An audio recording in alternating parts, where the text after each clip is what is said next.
향후 남북 통일에 도움을 받기 위해서라도 러시아와는 친하게 지내야 합니다. 서로의 이해관계가 맞아떨어지고 윈윈이 되는 관계이기 때문에 좋은 파트너가 될 수 있습니다. 대한민국은 세계적 위상이 나날이 높아가는데 좀 더 북한이 동족인 한국을 믿고 좀 더 과담히 협력하면 안 되는가? 우리 정부는 러시아를 앞세워 남북 통일을 실현하는 지혜가 필요하다. 네티즌들이 왜 그렇게 반응하고 댓글을 달았을까요? 이유를 한번 봅시다. 최근 한국과 미국의 열차나 자동차로 이어질 수 있다는 이야기가 세간의 화제가 되고 있습니다. 한국은 사실상 북쪽으로는 북한에 막히고 삼면은 바다로 막힌 섬 국가라 해도 과언이 아닌데요. 그 때문에 한국은 해외로 가기 위해 선박이나 항공편을 이용하지 않으면 절대로 갈 수 없는 상황입니다. 하지만 최근 러시아가 제시한 철도 사업에 한국에서 육로로 유럽에 갈 수 있게 됐으며 또한 미국, 캐나다 등 아메리카 대륙까지 육로가 열릴 가능성이 제기되고 있습니다. 러시아가 한국에 흥미로운 제안을 한 것에 일본이 굉장히 속을 끓이고 있었는데요. 사실 이 제안은 일본에 먼저 제의됐으며 일본이 러시아와의 외교적 마찰만 없었다면 한국이 아닌 일본이 아메리카 대륙과 연결될 수 있었기 때문입니다.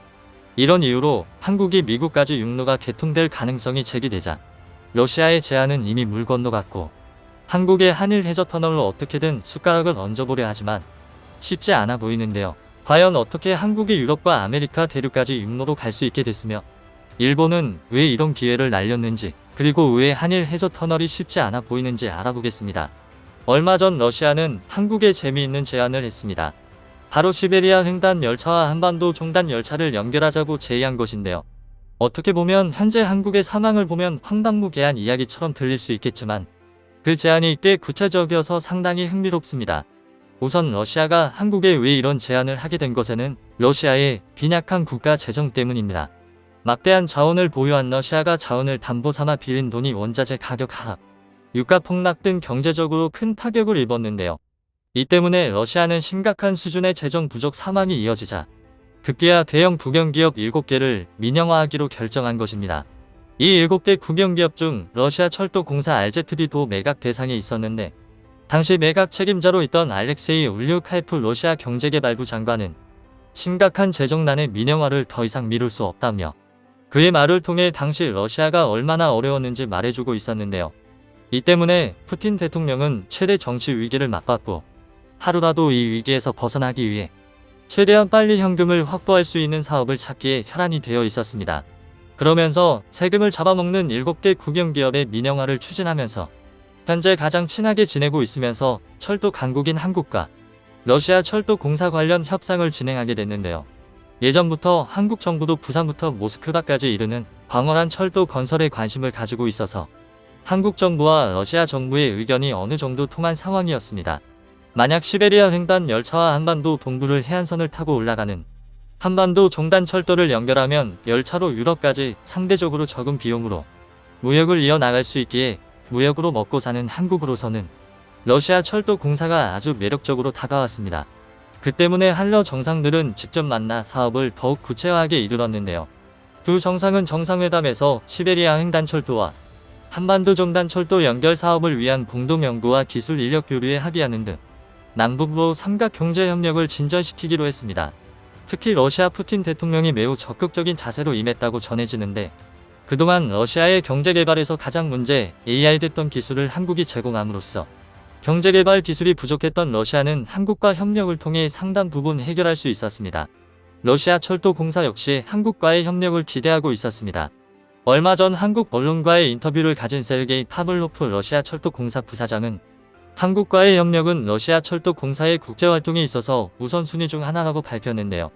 또한 파블로프 부사장은 시베리아 횡단 열차가 운송 속도와 가격 안전성 등에서 아시아와 유럽을 연결하는 다른 운송 수단들보다 장점이 많다면서 장기적으로 러시아 극동 항구를 통한 한국으로부터의 화물 선적이 증가할 것이라고 전망하며 적극적으로 한국과의 협력을 원했습니다. 러시아 일각에선 시베리아 철도 운영권을 아예 한국에 위임하자는 주장까지 나왔다고 하는데 러시아가 철도 사업을 독자적으로 추진하기보다 철도 운영의 선진적인 노하우를 가지고 있는 한국에 맡기면서 러시아는 그저 사용료를 받아 이익을 챙기자는 것이었습니다. 전문가들은 한국이 만약 시베리아 횡단 열차 운영권을 가져간다면 러시아는 당장 융통할 수 있는 현금을 확보할 수 있고 한국의 경우 유라시아 철도 구상을 완수할 수 있다는 점에서 서로서로 도움이 될 수 있다고 말하고 있습니다. 또한 한국은 더 큰 그림을 그리고 있는데 바로 육로로 미국까지 연결한다는 것입니다. 한국과 아메리카 대륙을 잇는 키는 바로 베링해협에 있습니다. 바로 러시아와 북미를 연결하는 베링해협 해저 터널 건설 프로젝트를 통해 건설 근로자 수요는 물론 전 세계적인 물동량 수요까지 창출할 수 있다는 제안도 나왔습니다. 베링해를 비롯한 북극해 항로 개발은 세계 주요국이 관심을 가지는 피할 수 없는 대세인 만큼 우리나라 역시 일찍부터 관심을 갖고 한 축을 담당할 수 있어야만 한다고 지적하고 있는데요. 한종만 배재대 명예교수는 베링해협 해저터널 건설과 한러 협력 방향이라는 주제 발표를 통해 베링해협 해저터널 건설은 기술적으로 가능하다고 본다며 영국과 프랑스를 연결하는 유로터널의 길이가 50km 정도밖에 되지 않는다. 처음에는 적자였지만 지금은 흑자로 전환했다고 말했습니다. 베링해협에서 가장 좁은 구간의 너비가 86km 정도인 점을 감안하면 해저터널 건설이 불가능한 이야기만은 아니라는 것입니다. 한국은 세계 최대 수심을 자랑하는 가덕 해저터널을 개통한 바 있는데요. 또한 한국은 이미 첨단의 해저터널 개통 기술을 가지고 있습니다. 바로 TBM 터널 보어링 머신 공법입니다. 기존의 터널 건설 방식은 바로 발파식으로 폭약을 통해 조금씩 뚫는 방법이었는데요. 하지만 최근에 들어선 거대한 드릴 형태의 TBM 공법을 주로 활용하고 있습니다. 터널 공사 구간이 길수록 TBM 공법은 상대적으로 시공 속도를 높이고 폭약을 사용하지 않아 작업자의 안전을 확보하는 데에도 효과적인데요. TBM 공법은 베링해협 같은 긴 해저 터널을 뚫을 때 안성맞춤인 공법입니다. 베링해협은 85km인데다 바다 깊이는 30에서 50m 미만입니다. 수심 같은 경우 거제도와 부산을 연결하는 가덕 해저터널과 비슷한 깊이입니다. 또한 베링해협 중간에는 섬이 하나 있는데 이 섬을 이용하면 공사는 오히려 더 쉬워집니다. 그 때문에 공사를 4개 지점에서 시작할 수 있는데요. 러시아 육지부와 미국 알래스카 육지부에서 파기 시작하고 가운데 섬에서 러시아 쪽과 미국 쪽으로 파기 시작하면 4곳에서 공사를 하게 됩니다. 그 때문에 해저터널 양쪽 끝에서 공사를 진행하는 것보다 2배는 빨리 진행할 수 있습니다. 여기에 한국은 독자 TBM 기술을 가지고 있는데요. 한국건설기술연구원은 세계 최초의 TBM 전용 시뮬레이터 개발에 성공했다고 밝혔습니다. 완벽해 보이지만 TBM도 확실히 단점은 존재합니다. TBM은 한번 현장에 투입되면 교체하거나 후진시키는 것이 근본적으로 불가능한데요. 또한 TBM의 전방 굴착면이 장비로 막혀있기 때문에 안반이나 토사 등이 굴착과 전진 이동을 방해하는 시공 트러블들을 맨눈으로 파악할 수 없다는 단점이 있습니다. 따라서 TBM의 시공 성능은 장비를 운영하는 운전자의 능력에 따라 크게 좌우되며 TBM 운전자의 양성은 현장의 경험과 실무를 통해서 도제식으로 이루어지고 있습니다. 그런데 이러한 것들을 사전에 훈련할 수 있는 장비를 한국에서 개발해낸 것인데요. 일명 TBM 시뮬레이터에는 TBM의 운전구동, 제어 등의 기본적인 작업 과정을 사전 테스트할 수 있으며 이와 함께 집안 조건에 따라 집안이 터널로 밀려 들어오거나 안반이나 토사로 인해 공사를 방해하는 등의 다양한 상황이 시나리오로 탑재되어 있습니다.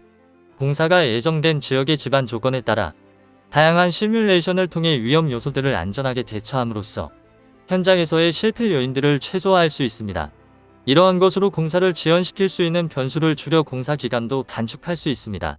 이렇게 만들어진 해저터널은 장기적으로 막대한 경제적 이익을 가져다 줄 것으로 예상되는데요.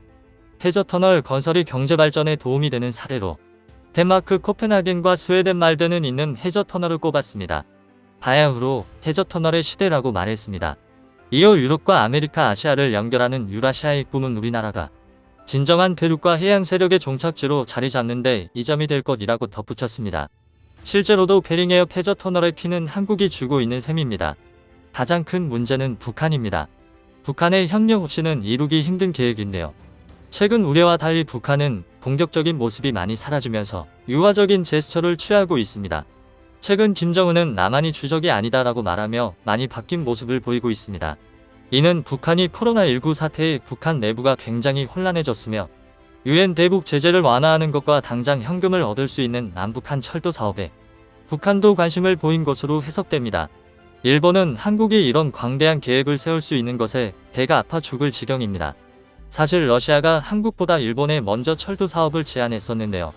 러시아 정부는 일본과의 경제협력 강화 차원에서 최근 러시아 동부 하바롭스크와 사할린섬 사이 타타르 해협 사할린섬, 홍어에도 사이 라페루즈 해협에 철도가 오갈 수 있는 다리나 터널을 설치하는 방안을 일본 측에 제안했었습니다. 하지만 쿠릴 열도를 사이에 두고 러일 관계가 급속도로 악화하면서 양국 간 철도 사업은 백지화됐습니다. 그런데 미국까지 육로로 통할 수 있다는 소식이 전해지자 스스로 복을 걷어찬 벽이 된 일본 정부는 당혹감을 감추지 못하고 있습니다. 일본은 다시 러시아와 관계 회복을 원하고 있지만 이미 배는 떠나간 상태입니다. 일본은 단순히 나무만 보다 숲을 잃은 셈입니다. 반면 한국은 전 세계와 육로 연결을 눈앞에 두고 있는 상황인데 이를 통해 한국은 세계 중심지로 거듭날 수 있을 것으로 예상되는데요. 한국을 통해 전 세계가 이어지는 것에 박수를 보내며 이에 따라 더욱더 발전하는 한국을 기대해 봅니다.